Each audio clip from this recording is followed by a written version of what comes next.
Wow, that was a great rocket build. G'day, Rockhound here!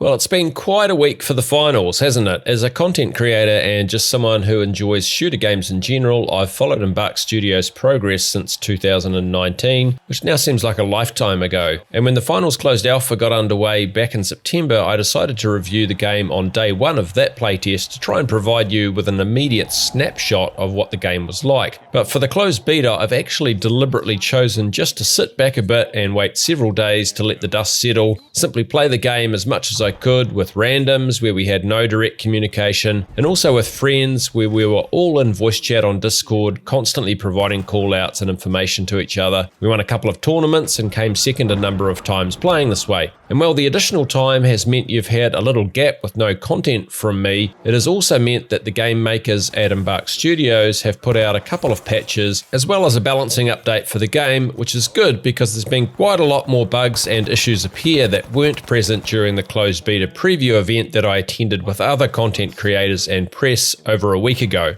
It seems pretty clear to me that Embark Studios are treating this playtest as a traditional beta, where they really test the game, deal with a lot of bugs, and make changes to the balance of the game throughout the playtest. And I think that has led to some confusion about what the finals currently is. As an example, I heard comments in another review that betas these days aren't like the old betas, and that the reviewer thought we are essentially looking at the finished version of the finals, and therefore the game is in a terrible state for a near-finished title. That is an opinion that I believe is mistaken. From what I've seen from Embark Studios so far, I think we should expect many more changes, and not just minor ones, to this game before we see what might be considered a finished product. Now, that doesn't necessarily mean we have to wait a long time, but what I'm saying is that in this beta we are looking at an iteration of a work in progress that is good enough for us to play and give a ton of feedback about, but nowhere near what the finished game will be like. That's the view that I think you need to take when appraising what the finals currently is and what it should be. And so in turn, that begs the question, what's the point of even reviewing the game now? Well, it's a valid question, and so maybe think of this review more as a review of a work in progress, a state of the play for the game at closed beta stage. Even consider it my public feedback to Embark Studios about the game, knowing things will change a lot. The title of this video, The Finals, a review of the closed beta, the goo, the bad and the ugly, while a play on words referencing one of my favourite westerns, as well as referring to the expanding foam goo that's seen and used throughout the game, is also how I'm going to run through my thoughts on the game's current state. I'll cover the good, which is the things about the finals I absolutely love, the bad, which I see as things that don't work so well but can probably easily be improved so they can move up to the good category, and then the ugly, which are things I really dislike about the game and need a lot of work or a complete new approach taken. There are plenty of things in each category, so let's dive into the good. Firstly, the finals is a visual treat. I learned in the last day or two that the game was moved over to Unreal Engine 5 in the last year, and it shows in the top shelf visuals. With RTX Global Illumination on, I could honestly just happily wander around exploring the maps for a while, taking in the visual splendor, and I guess only longing for ray-traced reflections as well. Maybe they will be added to the game at a later date. It makes plenty of sense that Embark have included RTX Global Illumination though, because when you bust up a house, you want the lighting inside the pile of rubble to look as realistic as possible. I did see someone mention in another video that they thought the RTX Global Illumination was forced on, but this isn't the case. You have the choice to choose static lighting if you prefer, which is Global Illumination off and static lighting shown instead. But choosing this option will potentially offer you quite a disadvantage, as gaping holes in buildings won't provide the levels of extra light from the outside that you receive from Global Illumination. Nevertheless, it's pretty safe to say that the visuals are good.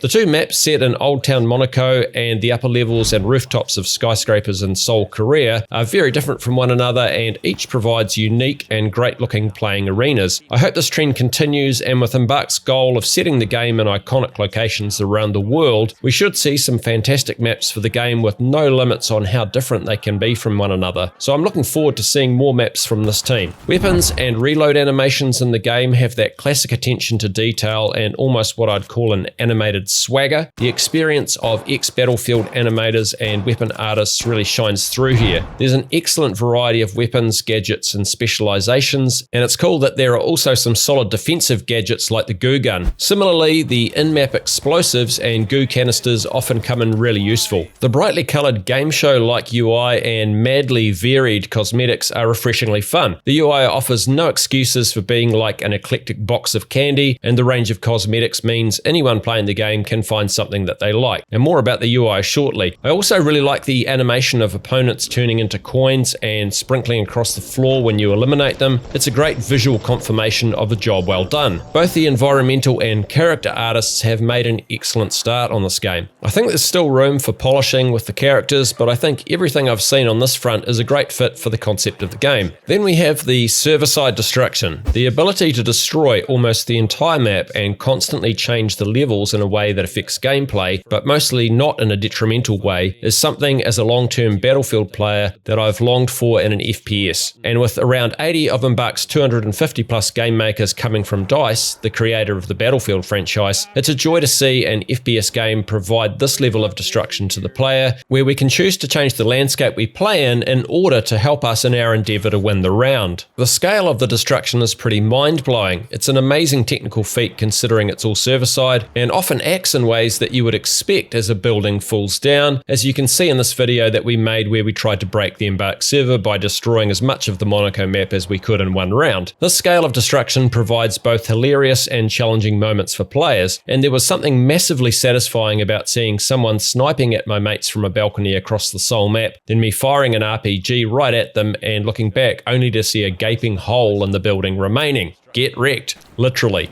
Fire is a welcome additional destructive element in the game, allowing us to turn a variety of things, including our opponents, into a raging inferno. Fire in the game currently appears to be in an alpha state, and I'm not going to hold that against Embark, as it's a great element and it's pretty easy to see that they'll be able to bring this up to the same visual standard as the environment, and also balance out how fire injures players. I was delighted to see a practice range in the closed beta, and that provides a neat little mini area for you to get used to the movements, weapons, and gadgets of all three builds, as well as messing around with objects that you can interact with in the game environment.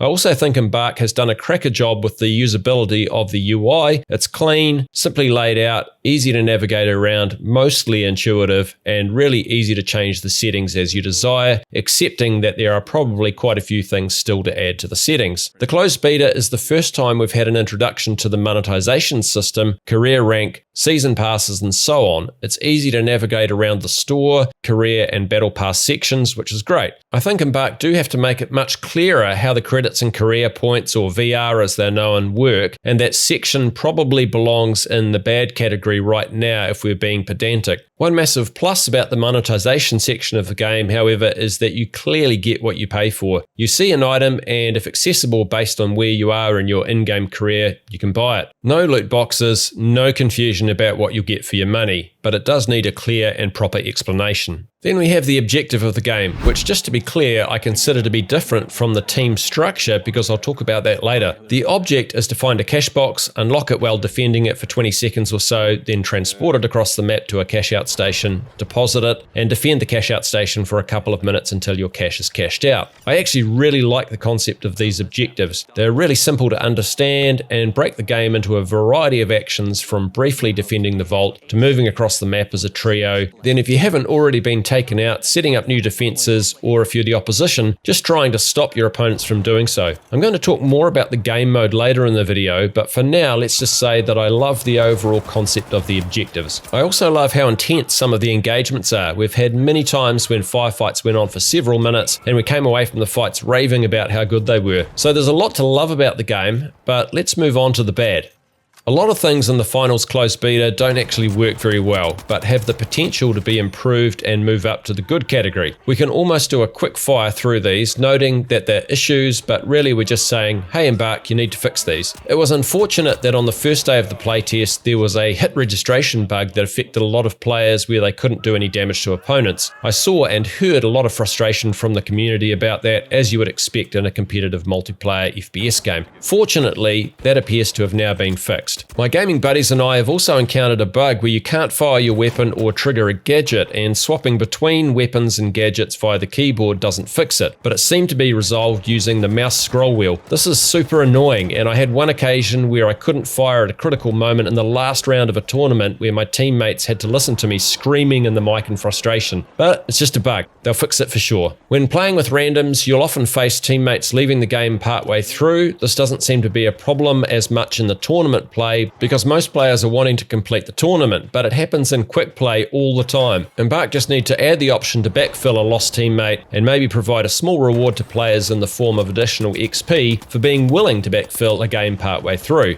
Enemy footsteps are pretty much non-existent. This is particularly bad when an opponent is running with the light build and the cloak specialization and the assassin's dagger, because they can stab you in the back with you having zero chance to hear them approaching from behind. The next iteration of the game definitely needs to have enemy footsteps sorted. Weapon balancing needs a lot of work. Some weapons like the grenade launcher are underpowered, and the M32 grenade launcher's grenades don't explode on impact, so they end up bouncing past your target, and mines don't seem to work at all when opponents run over them a lot of the time. Some weapons seem well balanced though. The M60 LMG and the AKM are good examples. I think gunplay in general is appropriate for the game with modest levels of recoil. It's not a tactical shooter after all. However, with a relatively high TTK, having tens of rounds required to eliminate an opponent for some weapons, and then the sniper rifle being able to one-shot players seems at odds. Overall, I'd probably like to see Embark experiment with a slightly lower TTK and see how it feels. On a point that is closely related, while I love the concept of the light, medium and heavy builds, each with their own strengths and weaknesses, variety of weapons and gadgets, and varying speeds of movement, I think there's still quite a lot of work to be done to balance them properly. The heavy feels like a massive tank at the moment, health-wise, and overall I'd probably prefer to see the range of health between all three classes tightened, so they are still different from one another, but not as different as they currently are. By this, I'm not saying that the builds should switch to something that is like Battlefield classes, where only the weapons and gadgets are different, but more that the current difference between the build's health is so vast that for a heavy build, it pushes out the time to kill them to a length that impacts your ability to deal with other threats in a timely manner. At the very least, I'd like to see Embark experiment with a tighter range of health in the next playtest, or even in this one if it's possible.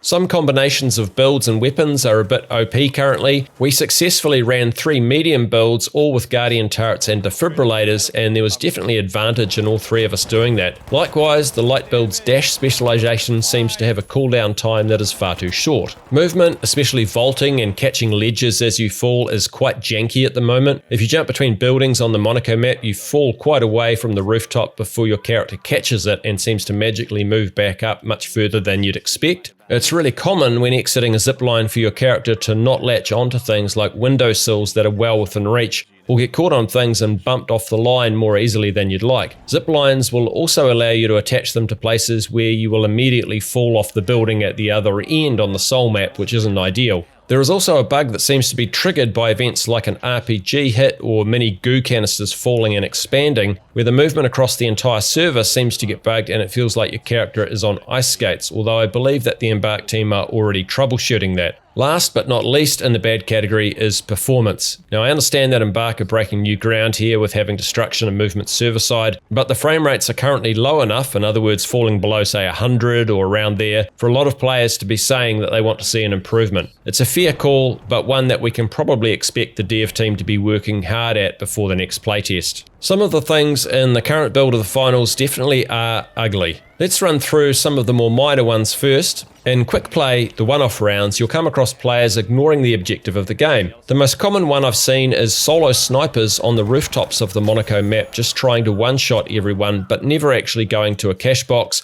or cash out station or presumably supporting their teammates. This seems to be less of an issue in the tournament mode where almost all the teams are keen to play the objective. The recent balancing update included a doubling of points for eliminations, which may actually make the problem worse because more players may just abandon playing the objective and go hunting for eliminations instead. Now, the finals is a game that moves from relatively quiet moments where your team is transporting a cash box across the map to intensely chaotic moments where there's so much going on it becomes hard to tell what is actually happening. I think those chaotic moments become less enjoyable because of an unnecessary amount of visual clutter on the screen, like excessive red fringing when you're injured, too much text information on the screen, and so on. In situations where you might have 3 or 4 teams fighting in a single part of the map, it becomes very difficult to see what you're shooting at. This is made worse by the red outlines on enemies bugging out from time to time and disappearing, so it's so important that you can see what's happening and react accordingly regardless of how crazy the action gets. I'd like to see a lot of the visual information toned down considerably, allowing us to focus on the game, but the visual clutter definitely fits into the ugly category currently.